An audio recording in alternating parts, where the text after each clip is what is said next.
a decolonised psychology is making space for Indigenous knowledge systems as well.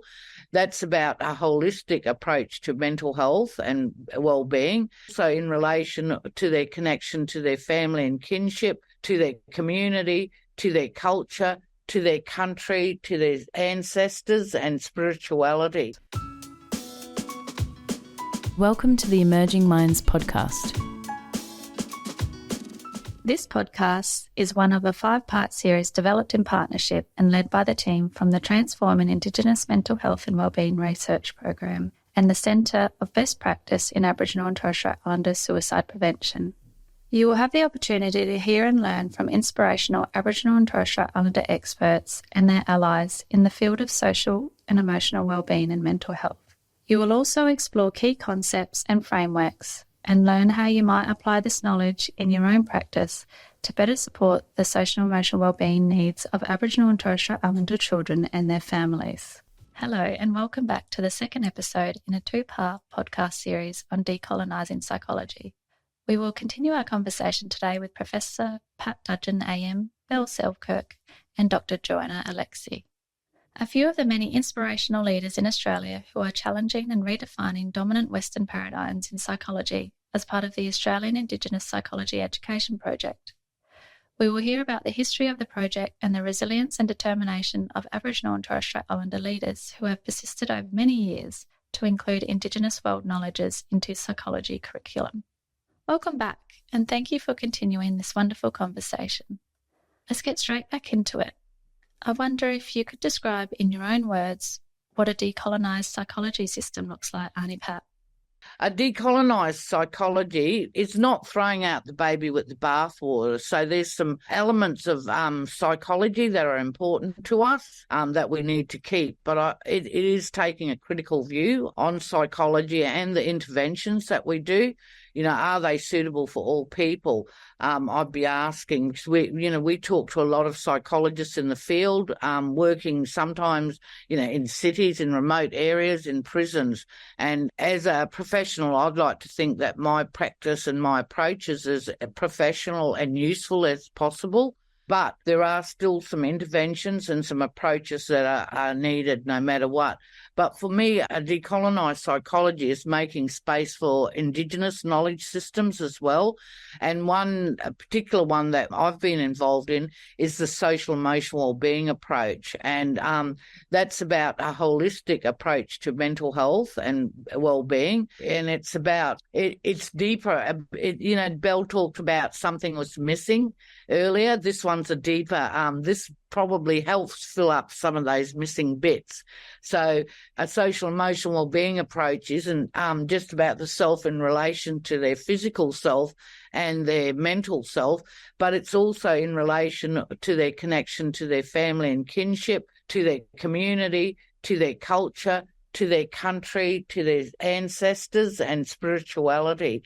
And around that model, and you might have seen it out there, is the factors or the forces that are impacting on us as people and a group of people all the time. And they are that history of colonisation, so historical determinants, social determinants which impact on everyone, where we live, our employment, our income, experiences of racism. So social determinants are a part of that, cultural determinants and political determinants. So, the great disadvantage we see in Indigenous communities hasn't come out of nowhere. That's still part of the colonising and racist, institutionalised racism that was a part of colonisation.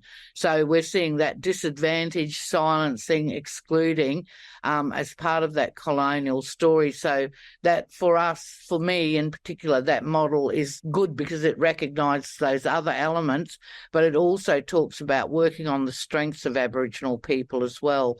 So we come from a very strength-based approach. This is just one model. There's lots of big picture models emerging. There's lots of activities that are, healing activities that are emerging. A lot of Aboriginal people, Aboriginal Torres Strait Islander people are now stepping up and finding their own knowledges and sharing that, using that to heal and to recover. So I think it is exciting. There's a whole range of different activities that are happening. But I think for us, and we tested that model when and it was developed from a legacy of Aboriginal health professionals who'd worked on it. But we actually tested it. We took it to Indigenous conferences and presented it there, and people loved it. They felt that they could relate to it. Had they not liked it, they would have told us so very quickly. So I think that it's great, and it certainly can shift the way notions of selfhood are perceived, but also how we give services. What does a good social emotional wellbeing service look like? What would social emotional wellbeing interventions look like? And it's not just for us. I know that some Indigenous psychs have used that model with their non-Indigenous clients as well.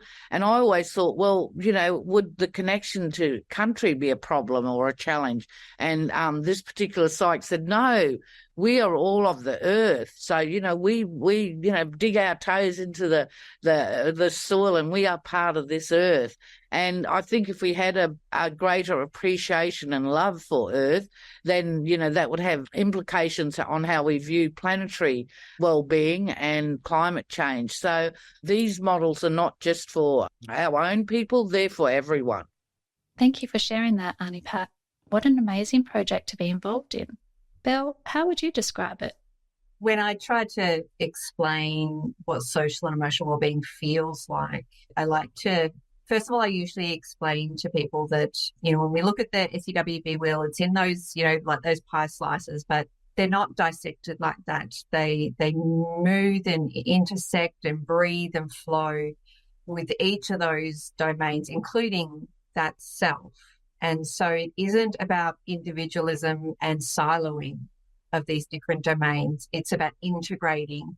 And I kind of say integrating in the same breath, in the same moment. That's what that holistic interconnection is. And of course, we can focus on one aspect if that's where we need to do some strengthening. But it's important to feel that it's all in the one movement. And if we kind of think of it in that way, it kind of starts to give us a little bit of a symbol of that. Okay, so it's all together. And Indigenous psychologist Mary Goslett will talk about that relational self, and that relational self isn't that those domains exist for me. I exist in relation to all of these things, and we move and breathe together, and we exist together. And that's that interconnected holism. And the example that I like to give to people where I often really do feel that viscerally in my body is I love to hike. And when I'm walking on country and hiking on country, I've noticed a real shift within my body and my nervous system. And I notice that my attention is paying attention to less of that cognitive chit-chat, but actually to what's happening in Mother Nature. I'm noticing more what the weather's doing. I'm noticing more what the animals are doing at that time of year. And I'm noticing that also my brain likes to remember our language a lot easier when I'm in that mode. And I describe it as like an effortlessness. There's an ease that sits there. There's a grounded and a connectedness, and almost like you're with an old friend, or you're having a hug, or there's just a gentleness that sits there. And so, if I see something happening in the bushes, my mind very easily kind of might come up with a Nile word that goes to that. So that speaks to me of that interconnection with all those domains happening in the same breath and happening at once. It's not forced. It's kind of happening through me and with me. And who knows what, songlines or ancestors that are happening around me or not, I don't know. But I like to think that is part of that integration that happens. And all I'm doing is going for a walk on country, but actually there's a lot of things happening in that one experience. And it's why I love doing it. Joanna, I'd really be interested to hear from a non-Aboriginal perspective, because I know it's kind of a lifelong journey, isn't it? You work within a system and then you've had to basically unlearn that. Do you want to talk to me a little bit about that? Yeah, absolutely. That's a great question. Yeah, it's a lifelong journey, as you mentioned, of actually taking on board new knowledges as well as unlearning, but also I think unlearning in a system that still, for the most part, can reinforce some challenging processes. So even if I'm thinking about research, it takes time, particularly within this field, to actually build relationships and to be in the space. And I think, even just thinking about some of those system changes that need to happen to also reinforce that good process and that good love is important. I was really fortunate to be a part of the cultural exchange program, which, coming into the research space, it was a program that was developed with Angela Ryder at the Langford Aboriginal Association, and through long-standing relationships that had with Angela. And this was really a program that was set up in the Transforming Indigenous Mental Health and Wellbeing team that I work within, to help the new researchers to actually gain not just a cultural awareness, but actually really that trigger point of that lifelong learning in cultural responsiveness and in working in culturally responsive ways within Aboriginal and Torres Strait Islander context and research. And so we were just so fortunate. So the way the program was set up was that there were several Noongar elders that Angela had connected us to, and we would go to the Langford Aboriginal Association Friday, I believe it was, Friday afternoon, and just be able to yarn with the local Noongar elders that Angela had connected us with. And really through those conversations, it wasn't, I think initially the plan was to have some structure around topic areas, but actually the conversation had just flowed so naturally and beautifully that it was just an experience that you just can't pick up out of a textbook. Like, it really took that experiential learning of what the experience was like for these elders growing up in Australia when they did, all of the, horrible experiences that they had gone through, and also so much, I guess, light and positivity that they were bringing that they could see for the future. And it was that, I suppose, that kind of discrepancy, or that the way those two aspects kind of melded to really bring so much hope that we can actually change things and support more cultural responsiveness and better research processes. That was, one of the big things was that, there was a comment like, oh, research that we know has actually done some really harmful things. Like, we want this process to help you to actually support better research and for that to be safe for Aboriginal people to be in the space. And so yeah, that was actually just the most profound experience. I think it's just changed the trajectory of understanding, firstly, and then for myself to be self-reflecting and critically conscious of the things that I'm doing. So I'm always picking up on things like, I might say something and think, oh, actually, hold on a minute. I don't think that was quite right, and that didn't land where I wanted it to. And what's that about? And actually reflecting on the process for myself, so that the next time something like that comes up, I can actually do it with integrity and in a way that is going to make someone else feel safe in my presence. So it's really transformed, the way I am, I think, and the processes that I take. I'm going to ask you a final question, actually, too. So, Belle, this one's for you. So, seeing the amazing leaders that have come before you, the social and emotional wellbeing framework, and the strong leaders that have supported that, how will you take their tenacity going forward into your work in the future? The constant fight, the ongoing frustration of working within systems, becoming that next generation of leaders and holding what the elders and the Aunty Pats have laid before us. It's a really thought-provoking question, and I hope I do it some justice, and probably my mind will keep thinking on this actually now that you've planted that seed. But I think what immediately comes up for me is working in psychology, whether it's in our communities or research spaces or policy spaces. These are hard but important jobs, and it's fraught with lots of challenges and difficulties, but also some really heartfelt strengths and successes that gets you really excited and gives you enthusiasm. And we can easily get lost in, I guess, the kind of colonial ways of doing things in these kind of high-pressured, fast-paced world. And I find that there's been some really humbling moments when I've been able to listen to some beautiful old people and our elders, and coming back to some of those cultural teachings and walking in those good ways with relationship, with respect, with humility. Those cultural teachings have really helped me keep my groundedness in the tough work days, in the high pressure days, or even the days that are hard when you kind of, hitting some of the barriers, or you're not quite getting the movement in projects that you want to. or working with communities with really tough stuff. And we've said this a few times in our teams, but, Indigenous knowledge is not in the outcome, it's in the process. So if we walk well and we remember those cultural teachings and that groundedness, we will get there where we need to go, and we know that we've gotten there with good integrity. So that's what I want to keep taking forward with myself is walking in those cultural ways that our old people teach us, and can't really go wrong there. Beautiful. You've summarised that so beautifully. Thank you. And I suppose to finish off, what are your hopes for the future in this work? So I would love to see a future where we have a very robust, thriving Aboriginal and Torres Strait Islander psychology workforce, where we are a big collective with diversity within that, and that it's a cohesive collective in that, there's respect and celebration amongst us, because we all are wanting to do this really beautiful work together, even with differences of opinions or philosophies. That's okay, but I'd love to see an Indigenous psychology workforce in Australia where we're working together, and we're aspiring young people to come into our profession, and knowing that they've got leaders and mentors, and that they are loved and supported to come into this profession and to do the work that they want to do with their families and their communities, that good work that they want to do. So that's what I'd love to see. And for you, Joanna?